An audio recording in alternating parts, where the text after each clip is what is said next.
শব্দ কাকে বলে? এটা চলুন শুরু করা যাক। এখানে দেখুন আমি তারিখ দিয়েছি 16/11/2022। শব্দ প্রশ্ন, শব্দ কাকে বলে? উদাহরণ দাও। উত্তর, দুই বা ততোধিক বর্ণ মিলিত হয়ে একটি অর্থ প্রকাশ করলেন তবে তাকে শব্দ বলেন। যেমন পাহাড়, সাগর, পাখি, নদী ইত্যাদি। আমরা শব্দ বলতে কি বুঝি? ধরুন খেলনা, মানুষ, এই যে শব্দগুলো, আবার ফ্যান, এই যে শব্দগুলো, এই শব্দগুলোর নামে হচ্ছে, এগুলাই হচ্ছে শব্দ। কি বলছে আগে আমাদের বুঝতে হবে, এটা মুখস্থ করার বিষয় না। কি বলছে দেখি? শব্দ দুই বা ততোধিক বর্ণ মিলিত হয়ে একটি অর্থ।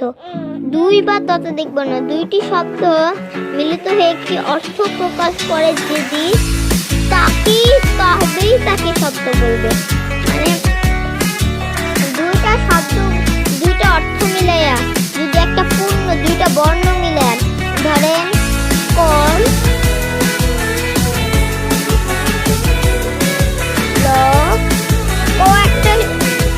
কয়েকটা বর্ণ,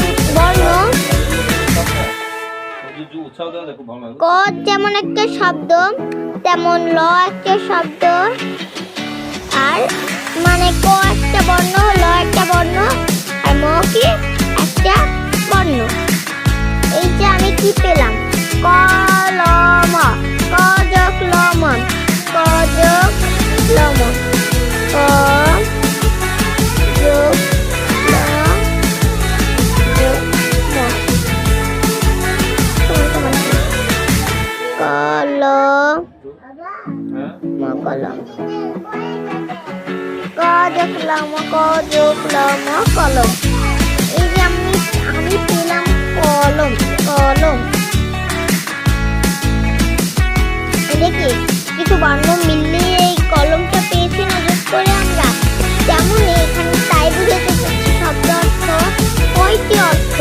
আমি এরকম ব্যাকরণের বাক্য নিয়েও আমি একটা ভিডিও করব। আজকের মতো এই পর্যন্তই, পরে আরেকটা ভিডিওতে দেখা হবে। আশা করি আপনাদের এই ভিডিওটা উপকার হয়েছে।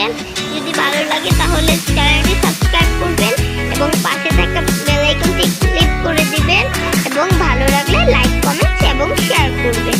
তো আজকের মতো এই পর্যন্ত। আল্লাহ।